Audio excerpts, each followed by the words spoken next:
अस्सलाम वालेकुम दोस्तों, ये है मैक्स पावर का 6 किलोवाट का इन्वर्टर जिसका नाम है पीवी टेक 9000 और ये है इसकी स्क्रीन। आज हम इसकी सेटिंग करना सीखेंगे और देखेंगे इसके अंदर कौन कौन से फीचर्स पाए जाते हैं और इनसे आप कैसे फ़ायदा उठा सकते हैं। अच्छा, पहले मैं आपको इसकी स्पेसिफिकेशन दिखा दूं।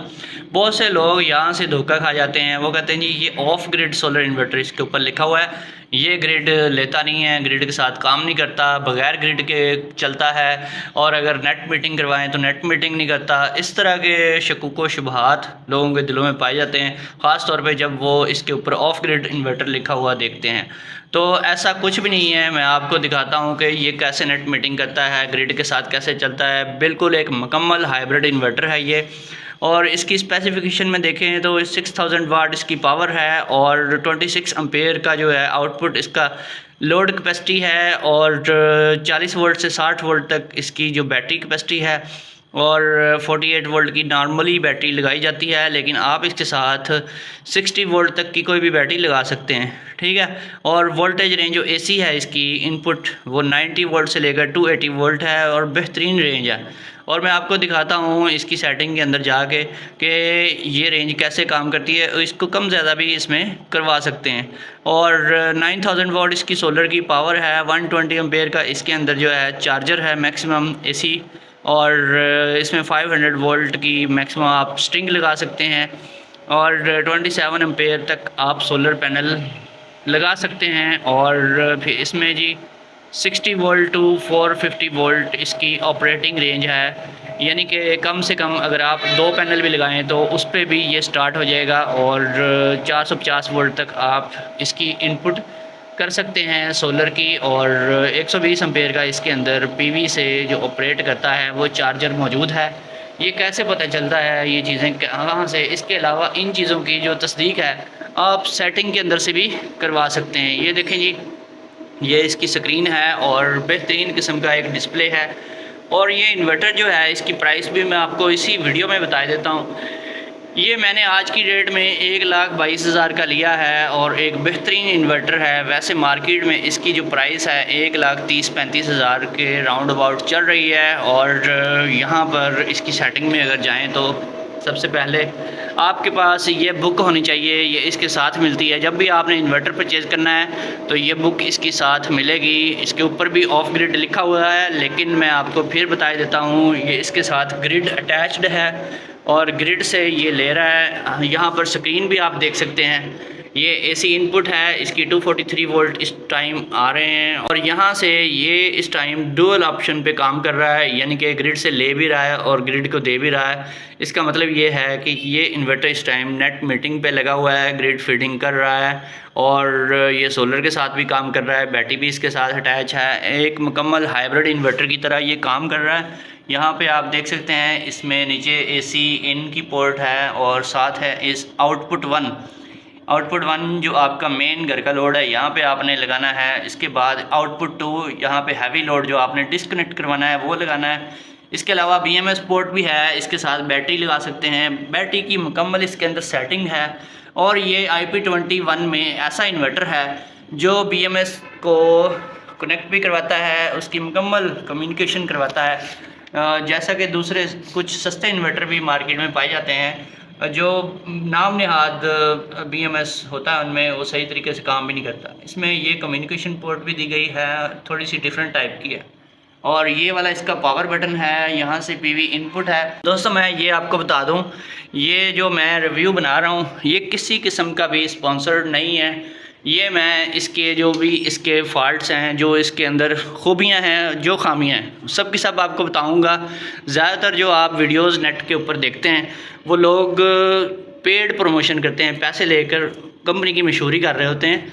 ऐसा काम मैं हरगिज़ नहीं करता। यहाँ ऊपर आप देख सकते हैं एसी इनपुट का इंडिकेटर है, ग्रीन कलर में है। इसका मतलब है ये बिल्कुल ठीक है, कोई फॉल्ट नहीं है एसी की तरफ से, यानी कि वापडा जो है बिल्कुल सही तरीके से आ रही है और काम कर रही है। इन्वर्टर की ये LED है और ये चार्जिंग की है, ठीक है। जब ये बैटरी मोड पे होगा तो ये LED चलेगी, चार्जिंग के दौरान ये वाली LED ये शो करती है कि आपकी बैटरी चार्ज हो रही है।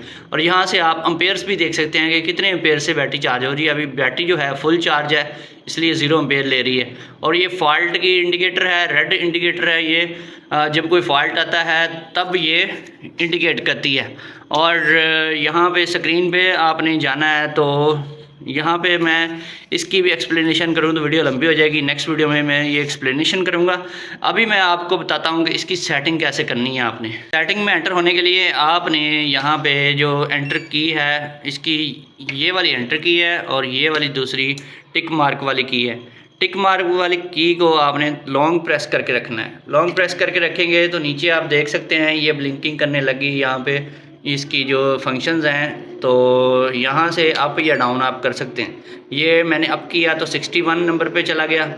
अच्छा, ऊपर जो है 1.0 ये लोड है इस टाइम पे, जो एसी आउटपुट के ऊपर लोड है। उससे नीचे है सेटिंग का नंबर 61। तो आपने ये डाउन वाला दबाना है तो 1 पे आ गया। ठीक है, ये नंबर 1 की सेटिंग है। अगर आप सही तरीके से देख पा रहे हैं तो मैं आपको दिखाता हूँ। ये देखें जी, ये नंबर 1 पे ये OPV लिखा हुआ है और 230 लिखा हुआ है। इसका मतलब है आउटपुट वोल्टेज। यहाँ से भी आप देख सकते हैं इसके पेज नंबर 26 पे जाके, तो नंबर 1 पे है output voltage OPV 230 default voltage.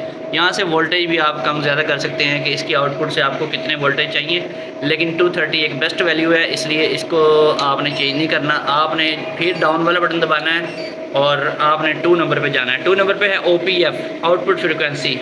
ठीक है, ये है 50 और 60 भी होती है। इसमें 2 रेंजेस होती हैं, लेकिन आपने 60 जो है वो सिलेक्ट करनी नहीं है कभी भी। 60 करेंगे तो आपका इन्वर्टर भी उड़ जाएगा, हीटअप होगा और आपकी अप्लाइंसेस भी ख़राब हो जाएंगी। इसको 50 पे ही आपने रहने देना है। 3 नंबर की सेटिंग जो है इसमें OPPGPB ये है जी आउटपुट सोर्स प्रायोरिटी। और G का मतलब है ग्रिड, P से PV का मतलब है सोलर और B से बैटरी। यानी कि ये आपने प्रायोरिटी रखनी है कि तरजीहन ये किस चीज़ को पहले यूज़ करें। ये इस टाइम है नेट मीटिंग के मोड पे चल रहा है, इसलिए मैंने GPB सेलेक्ट किया है। वैसे नेट मीटिंग के लिए आप दूसरे मोड्स भी सेलेक्ट कर सकते हैं। नंबर 3 पे यहाँ पर जैसे इस मैनुअल में भी बताया गया है, यहाँ पे GPB रखेंगे तो ये ग्रिड को प्रायोरिटी देगा। और इसके अलावा इसमें PBG का मोड भी है और MCAS मोड भी है। ठीक है, तो इसमें से कोई भी मोड आप अपनी मर्ज़ी के मुताबिक सेलेक्ट कर सकते हैं।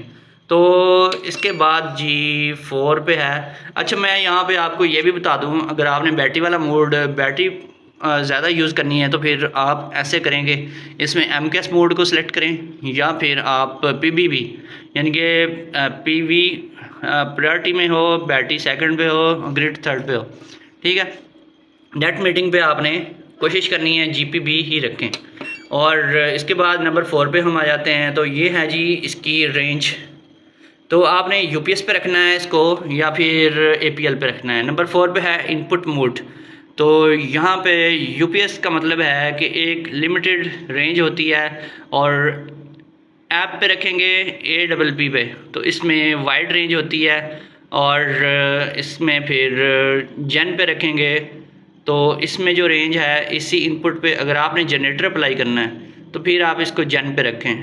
ठीक है, इसमें स्विचिंग टाइम का डिफरेंस भी है। जेन पे रखेंगे 20 मिलीसेकंड का टाइम है और UPS पे 10 मिलीसेकंड का है और ऐप पे भी 10 मिलीसेकंड का टाइम है।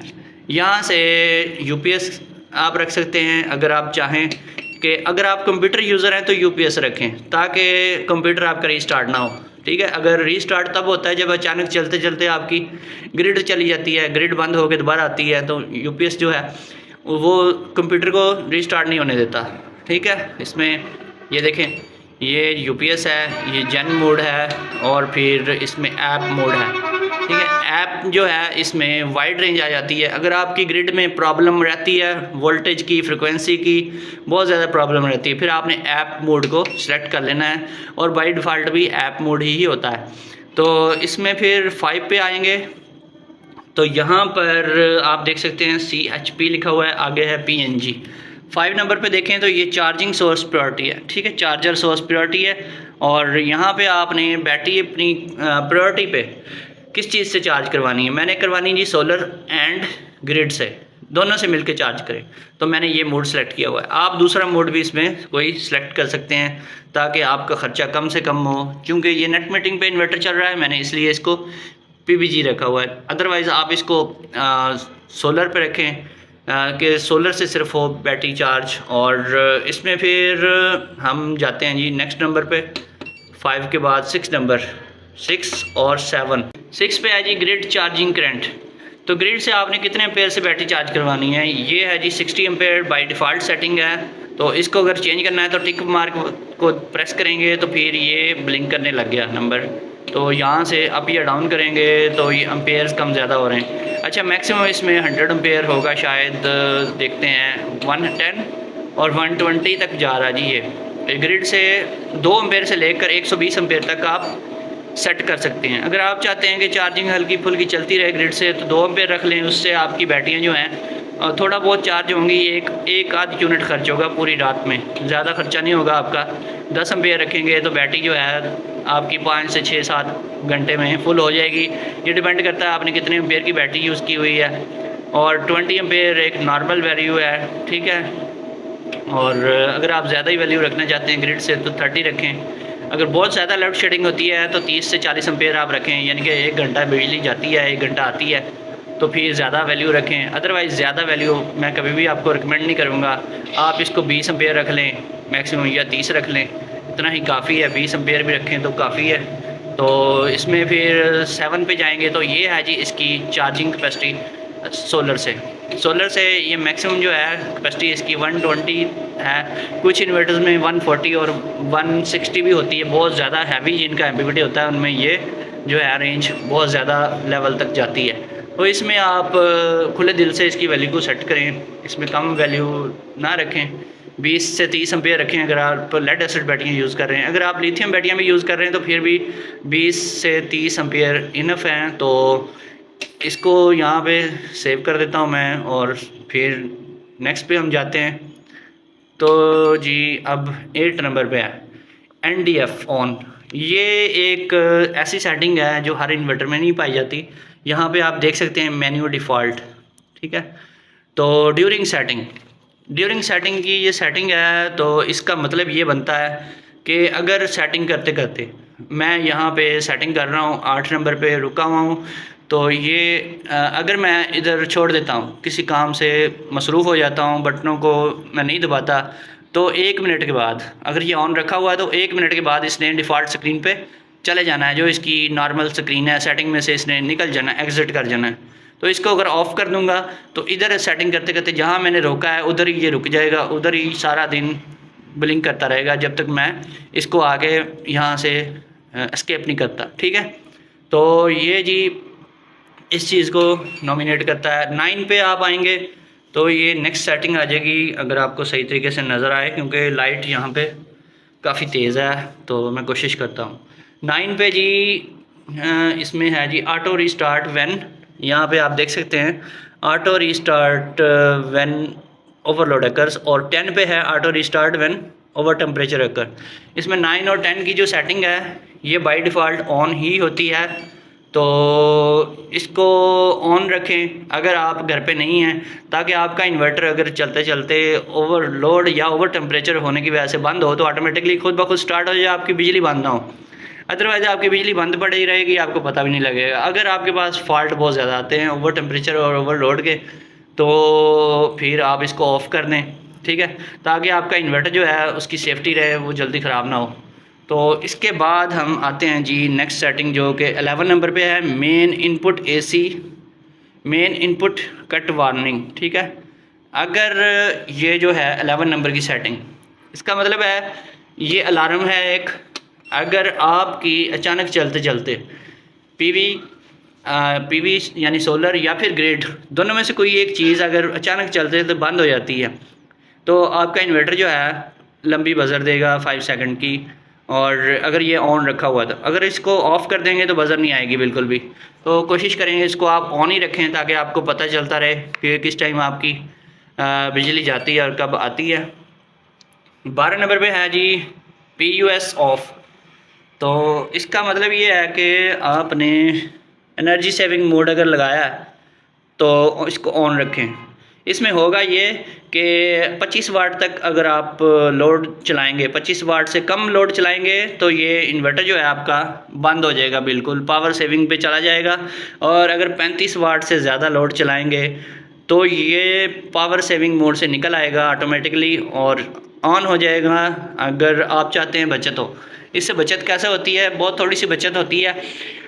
तो ख़ास तौर पे उन लोगों की जिनका लोड जो है 25 वाट से कम होता है उनके लिए बचत हो सकती है, क्योंकि ये जब ऑफ़ होगा इसकी एलसीडी का ख़र्चा होना बंद हो जाएगा। इसके जो फ़ैन चल रहे हैं मुसलसल चलते रहते हैं, बंद भी रहते हैं, ऑटोमेटिकली ये कंट्रोल होते हैं, ये ख़र्चा भी रुक जाएगा। इसके अंदर जो लाइटें वगैरह चलती हैं उसका ख़र्चा भी रुक जाएगा, कम पड़ जाएगा। लेकिन ये ख़र्चा तकरीबन कोई 40-50 वाट के राउंड अबाउट होता है, तो इससे कोई ख़ास फ़र्क नहीं पड़ता। पावर फिर भी बचती है। अगर आप बहुत छोटी बैटरी यूज़ कर रहे हैं तो फिर इसका फ़ायदा हो सकता है। तो इसमें 12 नंबर पे ये सेटिंग है, ठीक है। इसको आप ऑफ ही रखें तो बेहतर है। 13 पे है ओवरलोड ट्रांसफ़र टू बाईपास। ये सेटिंग जो है 13 नंबर वाली, ये तब काम करती है जब आपने MKS मोड या फिर बैटरी वाला मोड सेलेक्ट किया होता है, जिसे हम दूसरे इन्वर्टर्स में SBU भी कहते हैं, इसमें PPG कहते हैं। तो इसमें क्या होता है, अगर आपका इन्वर्टर आपने ये सेटिंग अगर ऑन रखी हुई है तो फिर आपका इन्वर्टर अगर इसमें ओवरलोड हो जाता है, बहुत ज़्यादा आप लोड डाल देते हैं, तो वो बैटरी को छोड़ देगा और सारा लोड जो है वो ग्रिड के ऊपर डाल देगा। चाहे वो आपने SBU मोड ही रखा हुआ है, MKS मोड या PPG वही रखा हुआ है, तो फिर भी आपका इन्वर्टर बैटरी को छोड़ देगा ओवरलोड होने की सूरत में, बैटरी को ख़राब होने से बचाएगा और ग्रिड पे चला जाएगा। अब 14 नंबर पे है साइलेंट मोड सेटिंग, ठीक है। इसमें अगर आप चाहते हैं कि सारा दिन टू टू करता रहता है, इसकी बजर बजती रहती है, तो फिर आपने यहाँ से इसको ऑफ़ कर देना है, ठीक है। इसको मैं आपको कभी भी रिकमेंड नहीं करता कि इसको आप ऑफ़ रखें, इसको आपको हमेशा ऑन रखना चाहिए। ऑन रखेंगे तो आपको पता लगता रहेगा कि इसमें क्या क्या ख़राबियाँ आती हैं, कौन कौन से फ़ाल्ट आते हैं और कैसे कैसे ये सारा दिन टोन बजाता रहता है अपनी, ताकि आपको पता लगता रहे कि हो क्या रहा है। अचानक से कोई ख़राबी हो सकती है तो आपको पता ही नहीं चलेगा और ये बंद हो जाएगा। इसमें फिर 15 नंबर पे है battery return to grid voltage point. इसमें जी 16 पे है switching back to battery mode voltage point. ये है जी कि इसमें 15 और 16 नंबर की जो सेटिंग है, 15 और 16 नंबर की सेटिंग, 15 नंबर की सेटिंग ये है कि बैटरी को कहाँ तक डिस्चार्ज करवाना है, उसके बाद लोड जो है आपका शिफ्ट हो जाए ग्रिड के ऊपर। तो 16 नंबर पे है जी बैटरी को आपने कितने वोल्टेज तक चार्ज करवाना है, उसके बाद बैटरी चार्ज होने के बाद लोड जो है आपका बैटरी के ऊपर डल जाए। और ये 15 नंबर है कहाँ तक आपने बैटरी को यूज़ करवाना है, ठीक है। यूज़ होने के बाद इतने वोल्ट तक यूज़ हो, उसके बाद ये बैटरी को यूज़ ना करे फर्दर और लोड जो है ग्रिड पे डाल दे, ठीक है। ये 15 और 16 नंबर की सेटिंग तब काम करती है जब आपने PV और बैटरी प्रायोरिटी पे रखी हुई है, ये PPG में ही काम करेगा। 17 नंबर पे है जी इसमें बैटरी टाइप। यहाँ पे अगर देखें तो battery type AGM, flooded, lithium, ternary battery, lithium battery, फेल, lithium iron battery, user defined CUS।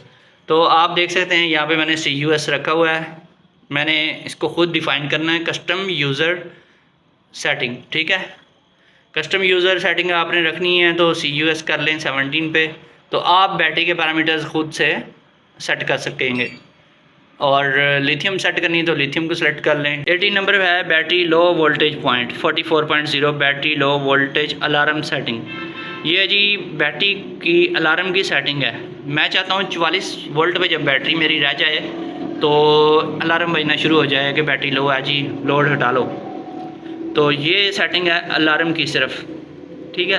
तो इसमें आगे 19 पे है जो शट डाउन वोल्टेज पॉइंट है वो 42.0 है, उसको आप कम भी कर सकते हैं, ज़्यादा भी कर सकते हैं। यहाँ पे नेक्स्ट में 19 पे आ जाते हैं जी, ये मैंने पहले से ही 40 रखे हुए हैं, ये बाय डिफ़ॉल्ट 42.0 होते हैं, इसको 40 कर लें तो आपकी बैटरी का बैकअप आपको ज़्यादा मिलेगा तो अगर आप लिथियम बैटरी यूज़र हैं और आपने मैनुअल सेटिंग कर रखी है तो फिर ये आपकी लिथियम बैटरी को ख़राब कर देगा अगर इसको आप मिनिमम रखेंगे 40 पे। ठीक है, इसको फिर आपने लिथियम बैटरी है तो आपने इसको 40 पे नहीं रखना, आपने इसको कम अज़ कम 46 पे रखना है, बल्कि इससे जितना ऊपर रख लेंगे आपकी बैटरी की हेल्थ के लिए बहुत अच्छा है।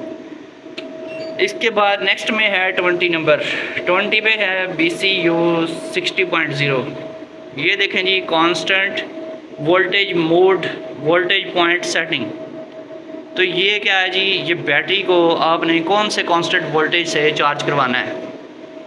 तो यहाँ पे आपने सेट करने हैं, अगर आपके पास लेड एसिड बैटरी है तो आपने इसमें वैल्यू जो है 56.4 रखनी है, और अगर आपके पास ट्यूबलर बैटरी है तो फिर आपने इसकी वैल्यू चेंज करनी है। अच्छा, ये यहाँ पे मैं आज बता ही दूँ आपको, कुछ लोगों को सेटिंग करते करते ये प्रॉब्लम पेश आती है कि जब इसको चेंज करने की कोशिश करते हैं वो चेंज होती नहीं वैल्यू, फिर वो परेशान हो जाते हैं। फिर आपने क्या करना है, आपने पीछे जाना है, जहाँ पे आपने बैटरी टाइप सेलेक्ट की हुई थी वहाँ से आपने उसको CUS कर देना है। ठीक है, जहाँ पे आपकी बैटरी है इसमें वहाँ पे आपने जाना है।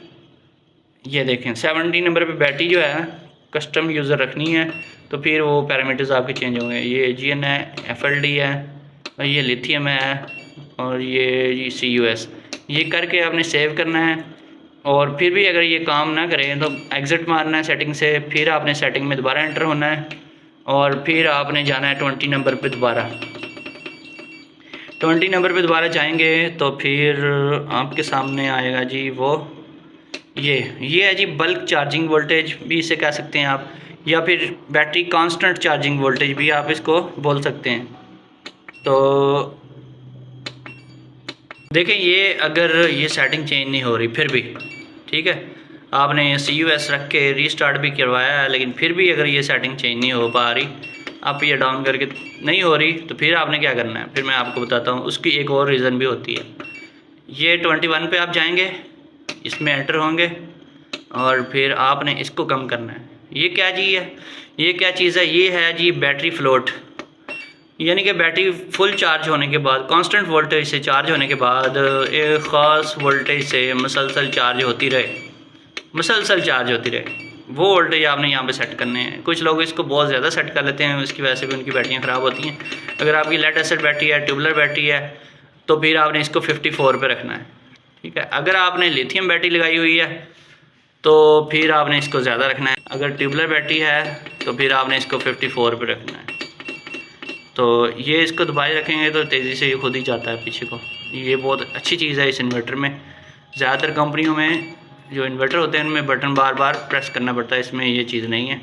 ये 54 पे आपने सेट करके फिर आपने बैक जाना है, बैक इससे जाना है, और 20 पे जाके इसमें एंटर करना है आपने।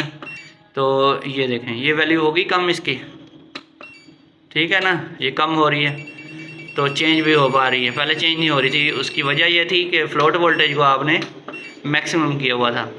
अब इसको आपने सेट करना है जी 56.4। अगर आपकी सादा बैटरी हैं, 4 बैटरियाँ सादा लगाई हुई हैं 6 किलोवाट के इस इन्वर्टर के साथ। अगर आपकी लिथियम बैटरी है, पैरामीटर BMS के साथ कम्युनिकेशन नहीं हो रही, तो फिर आपने इसको 57.6 पे कर देना है, तो बैटरियों को कुछ नहीं होगा, ख़राब नहीं होगी लिथियम। और अगर ट्यूबलर बैटरी है तो 58.4 यहाँ पे ट्यूबलर के लिए रखना है।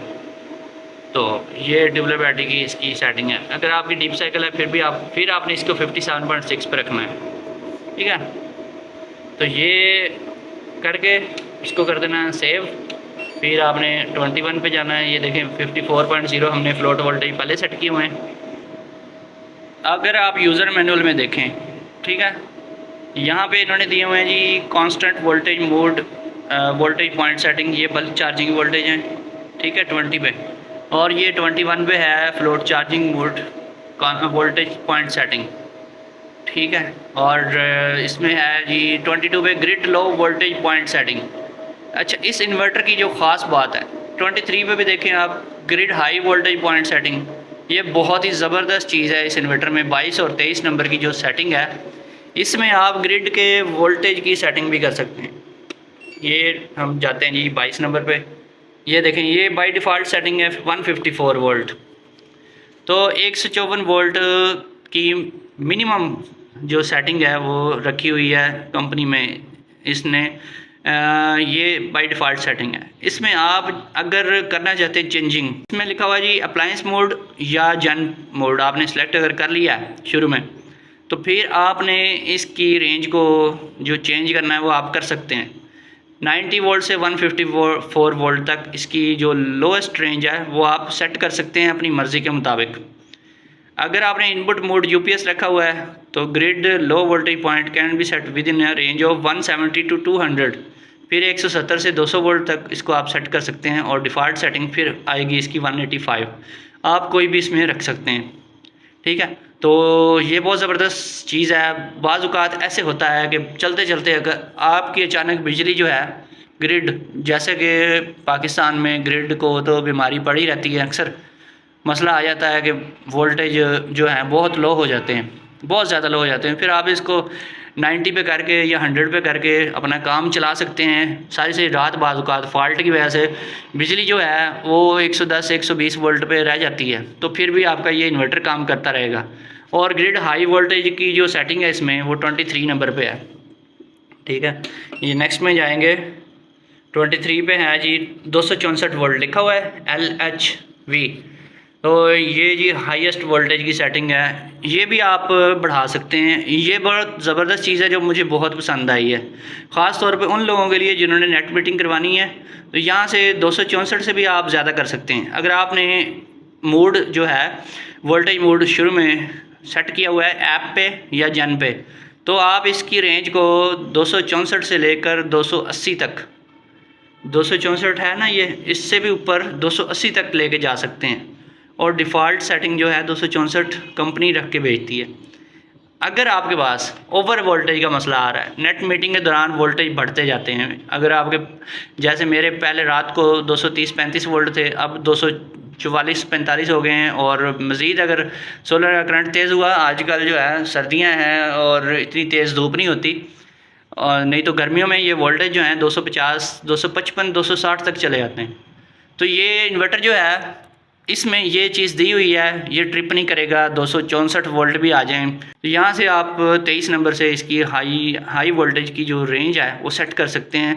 तो ये बहुत ही ज़बरदस्त चीज़ है, क्योंकि अक्सर जो सस्ते इन्वर्टर्स होते हैं उनमें ये 250 वोल्ट की रेंज होती है, इससे ऊपर हम उसको चेंज भी नहीं कर पाते, और 250 वोल्ट पे जाके नेट मीटिंग जो है बंद हो जाती है। ये बहुत बड़ा मसला है, बहुत सी जगहों पे मैंने ये मसला देखा है। आखिरकार लोगों ने जब इन्वर्टर चेंज किया तब जाके उनकी प्रॉब्लम सॉल्व हुई। और मेरे पास भी यहाँ पे फ्रोनस का इन्वर्टर पुराना मॉडल एक लगा हुआ था 6 किलोवाट का, उसमें भी यही मसला आता था, 250 वोल्ट पे जाके नेट मीटिंग बंद कर देता था। इस पे मैंने देखा था 255 वोल्ट पे फीडिंग हो रही थी। अभी जो टाइम है तकरीबन 1:30 से 2 बजे का है, इसलिए ये वोल्टेज जो है ज़्यादा ऊपर नहीं जा रहे। पीक सोलर के टाइम में ये वोल्टेज बहुत ज़्यादा एक्सीड कर जाते हैं। यहाँ पे जो नेक्स्ट सेटिंग है इसमें 24 की, 24 पे अब हम जाते हैं जी। 24 पे ये सेटिंग है AEB on 24 automatic turn off back light.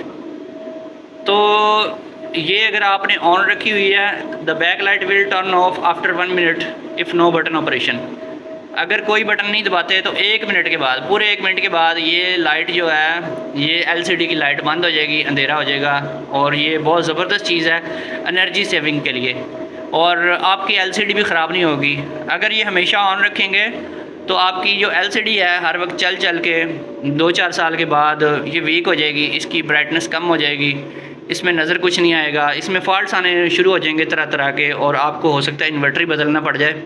Inverter वैसे सही चल रहा होगा लेकिन आप सेटिंग नहीं कर पाएंगे, आप देख नहीं कुछ पाएंगे इस पर, तो फ़ायदा ही कोई नहीं।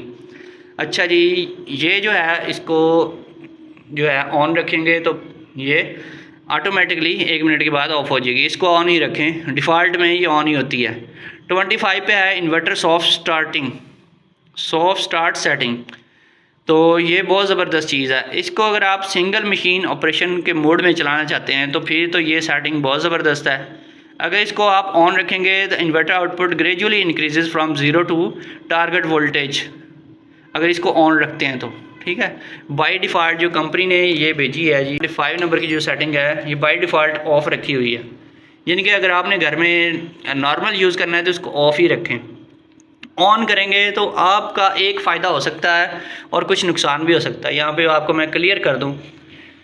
नुकसान पहले ये बताऊँ, ये हो सकता है कि जो नॉर्मल चीज़ें हैं आपके घर की वो ख़राब हो सकती हैं, जिनको अचानक से आहिस्ता आहिस्ता वोल्टेज 0 से ऊपर की तरफ जाएँ 220 की तरफ, तो कुछ चीज़ें जो हैं वो ख़राब हो सकती हैं, लेकिन इतनी जल्दी ख़राब होने का चांस नहीं होता। आप कर भी लेंगे तो नुकसान नहीं है। लेकिन इसको ऑन करने का सिर्फ एक सबसे बड़ा फ़ायदा ये है, जिन लोगों ने बड़े बड़े पंप लगाए हुए हैं, जो पानी वाला पंप होता है, रूटर पंप, हुक्का पंप, जो भी आप उसे कहते हैं, वो लगाए होते हैं, उनका टार्क लोड बहुत ज़्यादा होता है। अगर आप इस वैल्यू को ऑन कर देंगे 25 नंबर की सेटिंग को, तो आपका जो पंप है सॉफ्ट स्टार्ट होगा। जैसा कि लोग ख़र्चा भी करते हैं, काफ़ी महंगा एक 6-7 हज़ार का स्विच लेके लगाते हैं, सॉफ्ट स्टार्टर स्विच। उसका पर्पज़ भी यही होता है, उसने आहिस्ता आहिस्ता वोल्टेज जो हैं वो देने होते हैं पंप के, तो पंप का टार्क कम हो जाता है, ख़त्म नहीं होता, बिल्कुल कम हो जाता है। तो इससे आपके इन्वर्टर को झटका नहीं लगेगा। अचानक से आप इसके ऊपर कोई भी मोटर चलाते हैं, कोई भी हैवी ड्यूटी मोटर चलाते हैं, तो झटका इसके ऊपर कम से कम आएगा।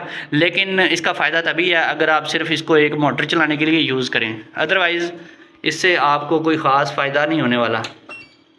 इसके बाद जी 26 नंबर पे SED ऑफ। 26 नंबर की ये जो सेटिंग है, इसमें आपने रीसेट टू फैक्ट्री करना है। अगर आप चाहते हैं कि सारी सेटिंग जो है फैक्ट्री सेटिंग के मुताबिक हो जाए, इसको आपने ऑन करवा देना है। यहाँ पे भी ये मेंशन किया हुआ है, reset factory setting, restore all setting to factory default values. ठीक है, नॉर्मली ये ऑफ़ होता है, तो जब ये आप करवाएंगे तो एक दफ़ा ये बंद होगा, दोबारा चलेगा। अगर ना बंद होके चले तो फिर आपने इसको रीस्टार्ट करना है, और कोशिश करनी है ये आपने अप्लाई तब करना है जब आपका इन्वर्टर जो है वो बैटरी मोड पे ना चल रहा हो। ठीक है, ये देखें इसमें भी उन्होंने सारा कुछ बताया हुआ है। अगर बैटरी मोड पे चल रहा है तो फिर आपने इसको अप्लाई नहीं करना। इसके बाद ये बैटरी डिसकनेक्शन अलार्म 29 पे बैटरी डिसकनेक्शन अलार्म है। यहाँ पे जाके आप देखें ये जी SPA ऑफ।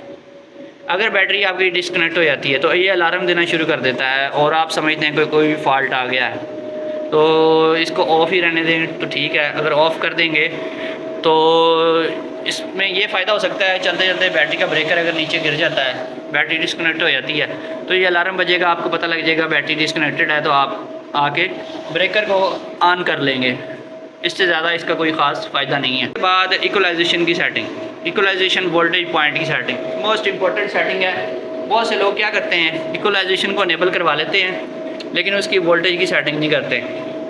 ये देखें, ये बाय डिफ़ॉल्ट 60 वोल्ट नहीं होते, इसमें 58.4 वोल्ट होते हैं, तो ये 60 पे मैंने किए हैं। ये मैक्सिमम आपने रखने हैं। किसी इन्वर्टर में ये 61 की रेंज होती है मैक्सिमम, किसी में 62 वोल्ट तक भी होती है, तो ये कम से कम 60 वोल्ट आपने रखने हैं, फिर इक्वलाइजेशन आपकी चलेगी।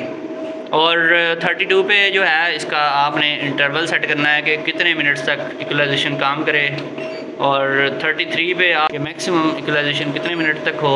उसके बाद 34 पे आपने डे सेलेक्ट करने हैं, इंटरवल सेलेक्ट करना है कि कितने दिनों के बाद, कितने वक्फे के बाद ये दोबारा चले। ये 5 दिन का मैंने लगाया, वैसे इसका 30 दिन का होता है बाय डिफ़ॉल्ट। आप इसको, नई बैटरियां हैं तो आप 30 ही रखें, कम नहीं आपने करना है। ठीक है, पुरानी बैटरियां हो जाएं तो इसको कम कर सकते हैं ज़रूरत के मुताबिक, नहीं तो ये बैटरियों को ख़राब कर देगा। आपने इमीडिएटली इक्वलाइजेशन को इनेबल करवाना है तो इसको ऑन कर दें, तो अभी से स्टार्ट हो जाएगी इक्वलाइजेशन। ठीक है, 36 पे है, ये है जी इसका grid tie function, GEI। Grid tie अगर आप इन्वर्टर बनाना चाहते हैं, जैसे ये बना हुआ है, ये ग्रिड फिटिंग कर रहा है, तो फिर इसको आपने अनेबल करना है INE के ऊपर, अदरवाइज़ इसको आपने नहीं छेड़ना, नहीं तो आपका बिल बहुत ज़्यादा आएगा। तो बगैर अगर नेट मीटिंग के, बगैर ग्रीन मीटर के अगर आप फिटिंग करवाएंगे तो आपका बिल बहुत ज़्यादा आएगा, जो आपको बता देगा एक दफ़ा कि क्या हुआ क्या है। सिंपल मीटर अगर आपका है, उसके ऊपर ग्रिड फिटिंग करवाते हैं तो रिवर्स चलने के बजाय वो फारवर्ड में चलता है। मैंने पहले भी इसके ऊपर एक एक्सपेरिमेंटल वीडियो बनाई है, तो आप उसको देख सकते हैं। ये देखें जी, ये डिटेल दी हुई है सारी ग्रिड टाई इन्वर्टर फंक्शन की। तो इसको ऑफ़ ही रहने दें अगर आपने ग्रीन मीटर नहीं लगवाया। अगर आपने ये सेट करना है इसको, तो कहता है कि पीबीजी यानी कि जो आपका SUB मोड है उसके ऊपर रखना है इन्वर्टर को। और अगर आप MKS पे रखेंगे तो ग्रिड मीटरिंग जो है वो काम नहीं करेगी।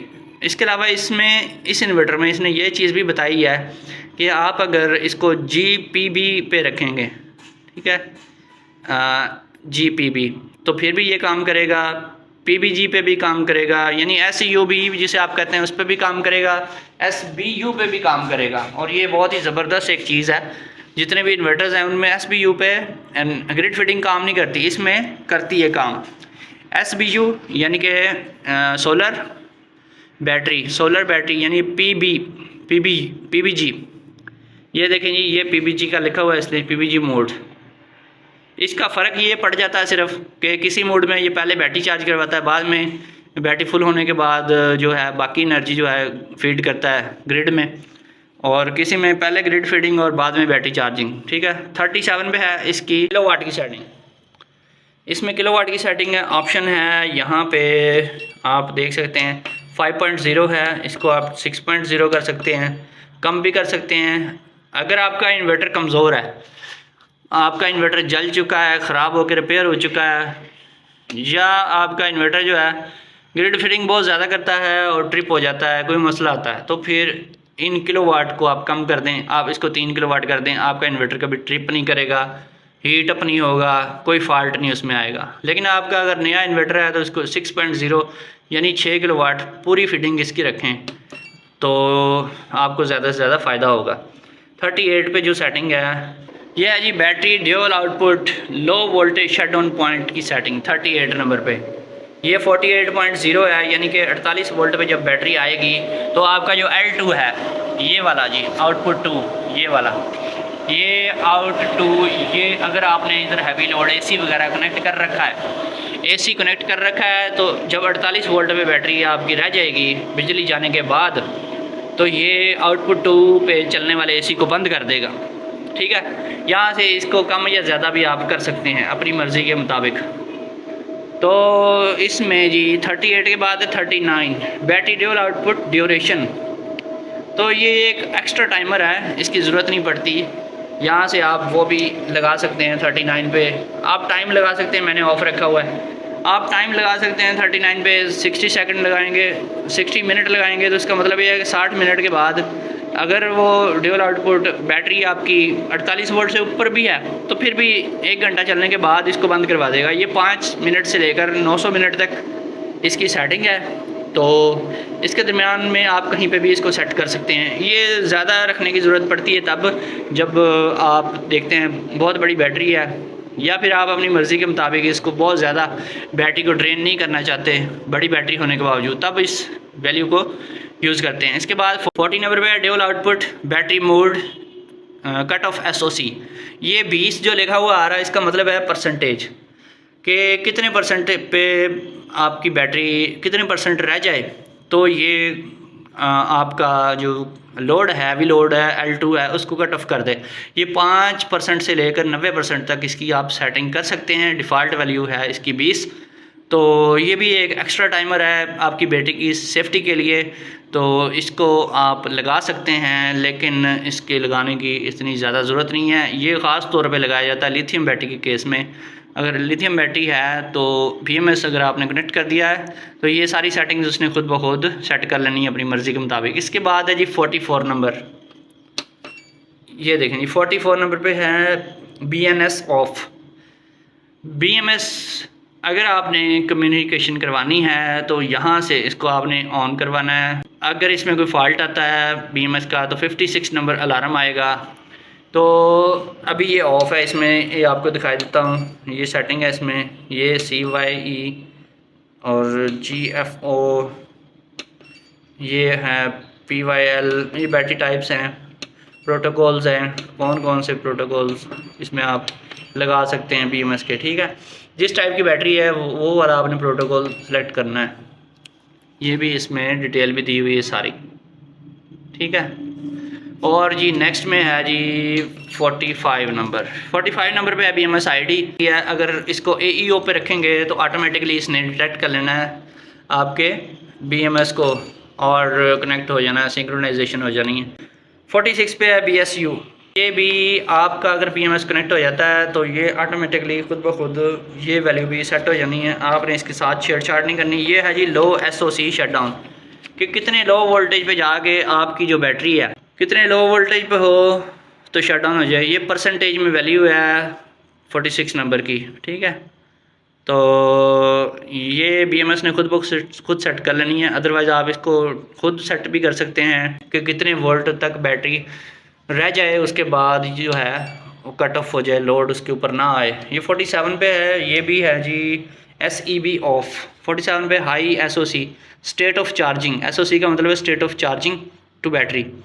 तो ये बैटरी की स्टेट ऑफ चार्जिंग 10 से लेकर 100 तक इसके बैटरी आप सेट करें। इसको 80 या 90 रखें अगर आपने सेट करना ही है, अदरवाइज़ इसको ऑफ रखें। इसका मतलब ये है कितने हाई वोल्टेज हों कि आपका इन्वर्टर जो है स्विच टू बैटरी मोड हो जाए, वो बैटरी के ऊपर लोड डाल दे। जैसे ये पहले थी कि बैटरी कितनी लो हो तो कि लोड हटा ले, लिथियम बैटरी के लिए हैं ये सेटिंग्स, तो इसको भी ऑफ़ ही कर लें तो बेहतर है, ठीक है। अगर आप इसको यूज़ करना चाहते हैं तो सेटिंग अपनी मर्ज़ी से कर लें। 48 पे है लो SOC टू ग्रिड।